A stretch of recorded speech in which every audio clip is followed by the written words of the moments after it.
ভগবান শ্রীকৃষ্ণ বিশ্ব রাশির চন্দ্র রাশিতে রোহিণী নক্ষত্রে ভাদ্রপদ অষ্টমী তিথিতে জন্মগ্রহণ করেছিলেন।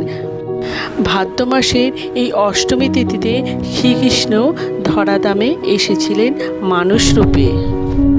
বাসুদেব আর মাতা দেবকীর অষ্টম সন্তান ভগবান শ্রীকৃষ্ণ। প্রতি বছর ভাদ্রপদ মাসের কৃষ্ণপক্ষের জন্মাষ্টমী তিথিতে শ্রীকৃষ্ণের জন্মাষ্টমী পবিত্র উৎসব পালিত হয়। আর ভগবান শ্রীকৃষ্ণকে আমরা বিষ্ণুর অবতারও বলে থাকি।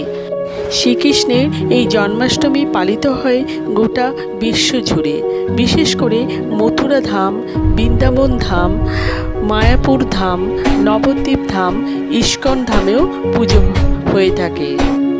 আবার এই দিনটিতে ছোট্ট গোপালের পুজো করা হয়। অর্থাৎ 2025 সালে জন্মাষ্টমী কবে পড়েছে সেটা আমরা একবার জেনে নিই।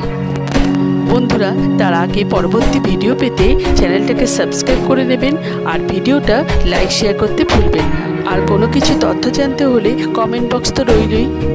2025 সালে জন্মাষ্টমী পড়েছে 16ই আগস্ট 2025 সাল শনিবার। জন্মাষ্টমীর অষ্টমী তিথি থাকছে 15ই আগস্ট রাত 11:49 থেকে 16ই আগস্ট রাত 9:34 পর্যন্ত। আজকের ভিডিওটা এই পর্যন্তই শেষ করলাম।